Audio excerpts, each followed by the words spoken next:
रूस के उत्तर पूर्वी सुदूर इलाके में एक छोटा सा गांव था, स्नेजनाया डोली घाटी। यहां के लोग ठंडे मौसम, घने जंगलों और पुराने किस्सों के बीच सादगी से जीते थे। किंवदंती थी कि सदियों पहले यहां किसी और दुनिया से आए जीव रहते थे। अलियन, गांव के बुजुर्ग इन कहानियों को बच्चों को डराने या मनोरंजन के लिए सुनाते थे। परंतु उस वर्ष सर्दियों में जो हुआ, उसने इन कहानियों को सच्चाई में बदल दिया। कहानी का आरंभ नवंबर का महीना था। गांव में बर्फ की मोटी चादर बिछी थी। अंधेरे और कोहरे से ढके इस मौसम में गांव के लोग जल्दी अपने घरों में बंद हो जाते थे। एक रात आसमान में अचानक हरे नीले रंग की तेज रोशनी दिखाई दी। ये कोई साधारण बिजली नहीं थी, ये जैसे किसी दूसरे ग्रह की पुकार हो। अगली सुबह गांव के चरवाहे निकोलाई ने देखा कि जंगल की एक पहाड़ी पर बर्फ पिघल गई थी, जबकि तापमान -10 था। वहां जमीन जल चुकी थी और चारों ओर अजीब सी छापें थीं, जैसे कोई बहुत भारी चीज वहां उतरी हो। गांव के प्रधान दिमित्री ने सबको इकट्ठा किया और कहा, शायद कोई हेलीकॉप्टर गिरा है, लेकिन हम सबको सावधानी से जाना होगा। मुलाकात अच्छे। जब गांव के कुछ युवा उस स्थान पर पहुंचे तो उन्होंने देखा कि वहां कुछ ऐसा था जिसे उन्होंने पहले कभी नहीं देखा था। एक चमकदार धातु का अंडाकार यंत्र, आधा जमीन में धंसा हुआ। उसके पास कुछ अजीब आकृति के प्राणी खड़े थे, लंबे, पतले, नीले चमकदार बदन वाले। उनकी आंखें बड़ी और काली थीं। गांव के लड़के स्तब्ध रह गए। उन्होंने हाथ में लिए लकड़ी के भाले कस लिए, परंतु वो प्राणी बिना कुछ बोले उनकी ओर देख रहे थे, जैसे समझने की कोशिश कर रहे हों। तभी एक लड़का डर के मारे चिल्लाया और एक भाला फेंक दिया। बस फिर क्या था?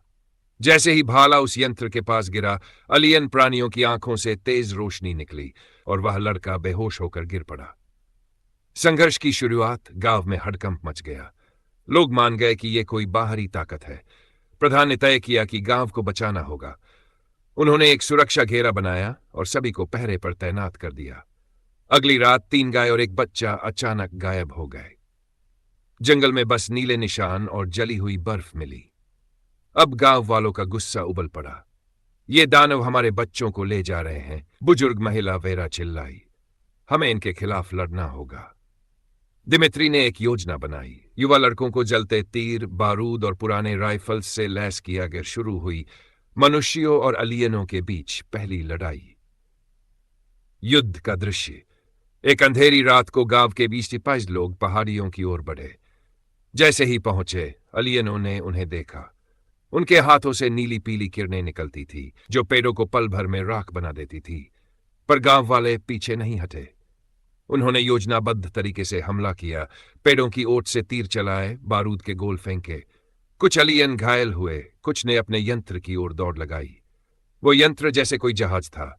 एक अलियन ने कुछ बटन दबाए और वह जहाज धीरे धीरे ऊपर उठने लगा। पर तभी एक बहादुर लड़के इलिया ने अपनी जान की परवाह किए बिना उस जहाज पर बारूद का बोरा फेंक दिया। भयानक विस्फोट हुआ। पूरा जंगल रोशनी से जगमगा उठा।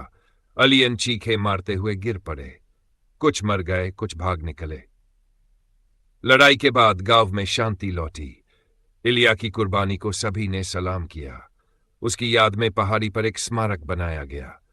लेकिन उस जगह से अब भी रात में हल्की हल्की रोशनी आती रहती थी और कभी कभी बच्चों के सपनों में अजीब आकृतियां दिखती थी। कुछ लोगों का मानना था कि अलियन मारे नहीं गए, वे बस घायल हुए और छिप गए, और एक दिन वो फिर लौट सकते हैं। आज भी स्नेजना या डोलिना के लोग